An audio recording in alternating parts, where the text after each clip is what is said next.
What makes the ultimate fighter? Is it godly level striking? Or is it the ability to take anyone down at will? Maybe it's the skill to submit any opponent at a moment's notice. These are all great strengths to have, but their usefulness all greatly diminish if one cannot easily transition between them. Of course, it's important to be well-rounded in all aspects, but more importantly, they must also be able to use all their techniques in tandem with each other.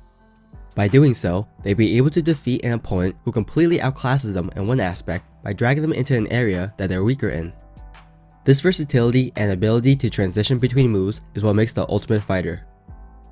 What's up, Bakas? It's your boy Natty Light, and welcome back to another part of my Kengan Ashura series.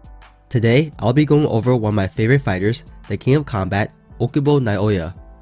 I'll be going over his backstory, his appearance, his personality, and of course, his fighting style. But before we get into any of that, I'm gonna warn you guys that there are gonna be major spoilers regarding the Kengan Ashura manga. I'm gonna be explaining as much about Okubo as possible, which means that I will be revealing crucial plot points regarding the story. Now that you've been warned, let's jump right into the video. Okubo stands at 6 feet 4 and weighs in at 256 pounds. Being the MMA heavyweight champ of the world, it's no surprise that Okubo has an extremely large stature even when compared to the other Kengan fighters. He has a round face, a shaved head, and is often seen with a smile. Okubo is a pretty casual dresser, and as described by Himuro, he dresses as though he was a rapper. He is usually seen in a t-shirt and sometimes dons a baseball cap. When in combat, he chooses to wear nothing but a pair of striped shorts. Okubo is a rather friendly and fun-loving guy. He enjoys games of shogi and seems to be quite into stuff like tokusatsu and video games. He, along with Rihito, Kaneda, and Himaru, make up the 4 Stooges, and you can always count on the group to get into some mischievous and wacky adventures. He is also quite a big pervert, a trait that he and Rihito share and bond over. Another side of Okubo's personality is that he's brash and seen as a big mouth. He became infamous after dropping a bombshell in an interview where he called out all the desperate Japanese people. He called them out for constantly making excuses as to how they were not as genetically gifted as the other races, and he said that all they were doing was feeding into their foreigner complex. He told them that if they can't do it themselves, then to just sit back and watch as he does it for them. But this arrogance is not for nothing. You see, behind the scenes, Okubo is an incredibly hard worker and believes in earnest, diligent practice. Ever since he started wrestling in middle school, he has yet to skip a day of wrestling practice. When creating the character, the author said he wanted to give him a cheerful yet scary vibe similar to real-life heavyweight champ Fedor Emelianenko. He also said they wanted to give Okubo the trait that Japanese people from Osaka seem to have, which involves cracking jokes even when under pressure. Before showing any interest in fighting, Okubo played baseball with hopes of making it to the major leagues. It wasn't until his first year of middle school, when he was recruited to join the wrestling team due to his large stature, that Okubo became enthralled with fighting. He quickly proved to be a natural as he placed top 4 nationally in middle school and then eventually won the national championships in high school. His victory on the national level earned him a spot to compete in the world championships. But much to everyone's surprise, Okubo decided to quit wrestling. He quit wrestling in order to pursue boxing, in which he also showed a natural aptitude for. His skills in amateur boxing proved to be so good that he earned himself a spot on the national team. However, only after 2 short years of boxing, Okubo again decided to quit. This time, he wanted to pursue mixed martial arts. His doubters and naysayers said he would soon quit again, but Okubo chose to ignore them and proceeded to become the first Japanese heavyweight champ of the Ultimate Fight, the world's largest MMA organization. It was during this time that he earned the moniker as the King of Combat. Okubo's fame rivaled the likes of heavyweight boxing champ Gaolong Wangsawat and legendary decathlete Morobuchi Gozo. Due to his fighting accolades, Okubo was one day approached by Atami Hisashi, the CEO of Muji TV, as well as a member of the Kengan Association.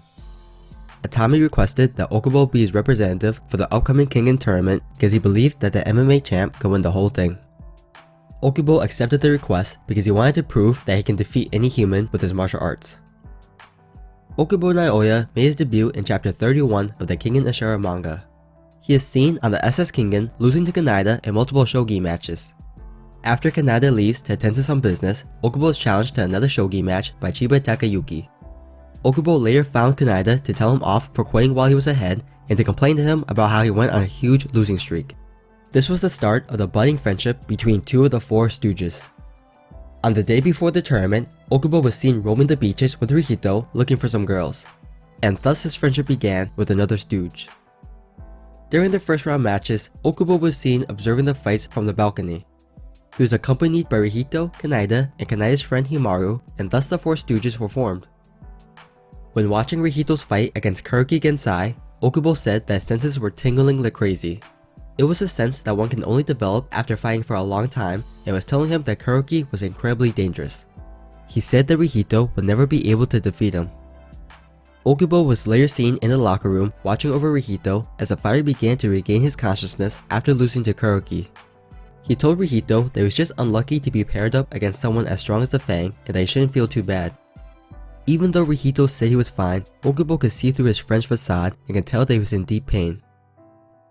Okubo faced off against none other than the Fang and Masudo in the final match of the first round. Before he entered the arena, he told Wakatsuki that he would not get his chance for revenge because he himself would defeat the Fang. When Wakatsuki advised him that the Fang was not human, Okubo began grinning and said that it was time to go slay a monster.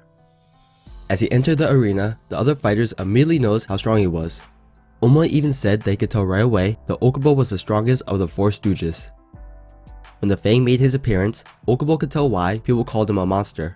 If he had to compare his opponent to something, it would be as if the Fang was Zeton. But then he said that even Zeton was defeated by a human and that he himself was the strongest human of all. This fight was going to be between the king of the public fighting spear in Okubo versus the king of the underground fighting scene in the Fang. The fight begins with Okubo charging in with what seems to be an overhand right, only to dive straight in for a takedown. The Fang was able to defend against this and began to unleash his own series of counterattacks.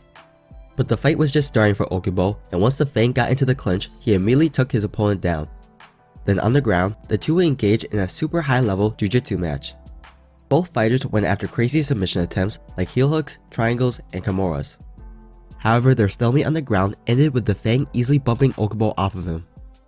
Despite the Fang's claim that the MMA fighter will never reach his level, Okubo surprised the whole crowd by landing an overhand right onto his opponent. Okubo then unleashed his full power by incorporating all of his blows, throws, holds, and locks, never giving the Fang a moment to rest. After pushing his opponent to the brink, Okubo finally awakened the true Fang. Then despite his best attempts of implementing the same strategy, the Fang was able to land a powerful blow onto Okubo's temple, thus knocking him out. When Okubo finally comes to, he is visibly shook after suffering a defeat at the hands of the Fang. He questions how it's possible to defeat an opponent that constantly evolves. Himaru noted that this was a common thing among those defeated by the Fang. Even though the Fang rarely kills his opponent, he does kill their fighting spirit. Many fighters crumble under their fear of the Fang and end up retiring shortly after their defeat. Later on that night at the dinner party, Okubo appeared before the Fang. He said that even though the Fang won, he swore he'll come back stronger than ever, proving that his fighting spirit was not crushed. The Fang responded with a smile and said that he'll be waiting at the top. Okubo is later seen observing the second round matches alongside the other stooges. He was visibly mad when he couldn't find Rihito, saying how he could possibly miss Ohma's match. While watching Imai Cosmo's match, he said that Cosmo fighting shirtless could be a mistake. Being a grappler himself, Okubo can relate to what it feels like to roll on the ground and said that Cosmo's skin type can cause him to bleed profusely. While watching Gao Long's match against the Fang, Okubo was impressed by how masterful the Thai fighter's boxing was. He said that Gao Long was probably the most difficult opponent that the Fang had ever fought. Before the third round began, Okubo was asked by Nishihonji Akira to be the substitute fighter for his company.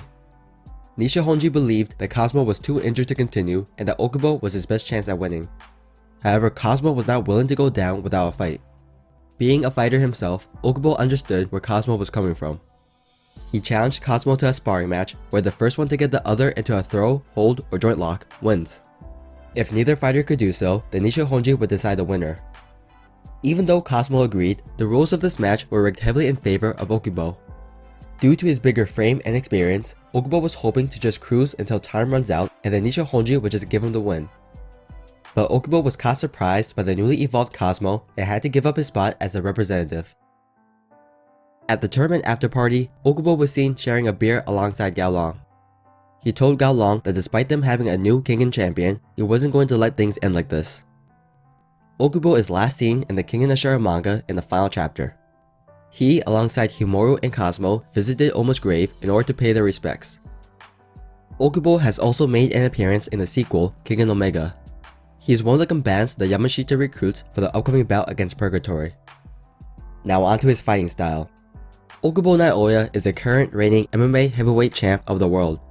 That means that he has a vast knowledge of multiple striking and grappling techniques. Like I mentioned earlier before, ever since his first day of wrestling in middle school, Okubo has yet to skip a single day of practice. This, coupled with his amateur boxing experience, it was no surprise that Okubo became champion. During his MMA career, he amassed an impressive record of 26-0, and not a single one of his opponents lasted until the final round. He was heralded as the champion of the public fighting sphere, and his accolades earned him the name as the King of Combat. In addition to his wrestling and boxing, Okubo is also a submission specialist. When Mateba was describing the top-class grapplers in the tournament, Okubo was mentioned alongside the Fang, Cosmo, and Meguro. During his fight against the Fang, he proved his grappling skills while landing a double leg takedown in under a minute. He also showed off amazing submission defense as well as the ability to hit beautiful sweeps. His blows are incomparable, his throws are lethal, and his locks are inescapable. As described by Wakatsuki, Okubo has reached peak human performance. But what makes Okubo such a great fighter is not his mastery of each individual skill, but his ability to put it all together. As he describes it, his ability to synthesize a fighting style that incorporates all of his blows, throws, locks, and holds is what makes him such a great fighter. Okubo is able to throw a never-ending, ever-changing chain of attacks. By doing so, Okubo never gives his opponent a chance to get into their rhythm. It constantly keeps his opponents on their toes and always has them second-guessing what Okubo will do next. This ability to transition between moves is what allows Okubo to defeat an opponent that would otherwise outclass him in every individual aspect. Okubo is not a fighter that needs flashy moves, but is someone who has dedicated his life to the overwhelming training in the basics.